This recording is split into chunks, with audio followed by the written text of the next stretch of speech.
સુરતના નક્ષત્ર safe house locker કૌભાંડમાં મોટો ખુલાસો થયો હોય તેમ ગ્રાહકોના લોકર પૂર્વ આયોજિત કાવતરાના ભાગરૂપે તોડી કરોડો રૂપિયાનું સોનું ચોરી કરવામાં આવ્યું હોવાનો આક્ષેપ કરાતા પોલીસે સંચાલક પિતા પુત્ર સહિત 4 સામે ગુનો નોંધી 3ની ધરપકડ કરી હતી. તો નક્ષત્ર સેફ હાઉસના વરાછા ખાતે આવેલા લોકરમાંથી પણ લોકોએ પોતાનો કિંમતી સામાન ખાલી કરી લીધો હતો.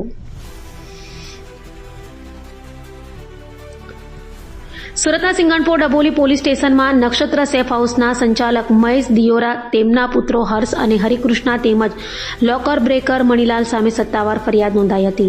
પોલીસ તપાસમાં પૂરે આયોજિત કાવતરું રચી ગ્રાહકોના લોકર તોડવામાં આવ્યા હોવાનો ખુલાસો થયો હતો. અત્યાર સુધીમાં 6 ગ્રાહકોના લોકરમાંથી 2.67 કરોડની કિંમતનું 206 તોલા સોનું ગાયબ થયાનું સામે આવ્યું છે. ચોરીની વાત ફેલાતા સિંગણપોર ઉપરાંત વરાછા બ્રાન્ચમાં પણ ગ્રાહકોની ભારે ભીડ ઉમટી પડી હતી. પોતાના દાગીના સુરક્ષિત છે કે નહીં તેની ખાતરી કરવા સેંકડો લોકો ચાવીઓ સાથે સેફ વોલ્ટ પર પહોંચ્યા હતા. શહેરમાં અફરાતફરીનો માહોલ સર્જાતા પોલીસે તમામ બ્રાન્ચ પર કડક પોલીસ બંદોબસ્ત ગોઠવ્યો છે. સાથે સીસીટીવી ફૂટેજ અને અન્ય પુરાવાના આધારે તપાસ તેજ કરવામાં આવી છે. પોલીસે હાલ સેફ વોલ્ટના પિતા પુત્ર સહિત 4 સામે ફરિયાદ નોંધી 3 આરોપીઓની ધરપકડ કરી વધુ તપાસ હાથ ધરી છે. બીજી તરફ વરાછા ખાતે આવેલા નક્ષત્ર સેફ વોલ્ટમાં પણ ચોરીની આશંકાએ લોકો પોતાના લોકર ખાલી કરી પોતાનો કિંમતી સામાન કાઢી લીધો હતો. કેટલાક લોકોને પોતાનો સામાન મળ્યો છે જ્યારે કેટલાકને સામાન ન મળ્યાની ફરિયાદ કરાઈ છે.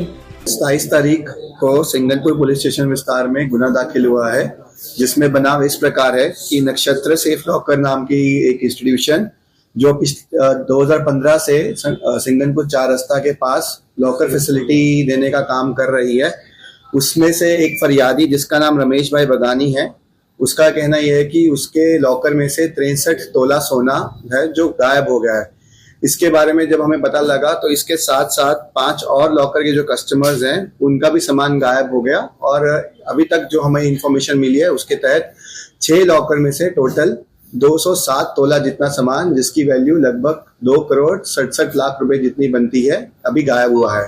जैसे ही पुलिस स्टेशन में ये माहिती मिली तो हमने जो लॉकर के ओनर हैं जिनका नाम महेश भाई दियोरा, उनके 2 बेटे हर्ष भाई और हरिकृष्ण, उनको हमने पकड़ा. और उनसे जब क्रॉस हमें पता लगा कि उनका जो बेटा है हर्ष, तो उसने शेयर मार्केट में लगभग 3 करोड़ रुपए जितने पैसे गवा दिए थे, जिसकी भराई करने के लिए उन्होंने यह कदम उठाया. और इस पूरे बनाव में सिंगनपुर पुलिस स्टेशन में एफआईआर दाखिल हुई है. भारतीय न्याय संहिता 316(2), 316(5) और 61(2) के तहत दाखिल किया गया है. अभी तक का जितना भी सामान गायब हुआ है उसमें से 15 लाख जो है कैश हमने रिकवर कर लिया है. और आगे भी इन्होंने जो सामान चोरी करके किसी सोनी को दिया है उनके साथ भी पूछपरछ जारी है. और पुलिस की कोशिश रहेगी ज़्यादा से ज़्यादा सामान रिकवर किया जाए और आगे की तपास अभी चल रही है.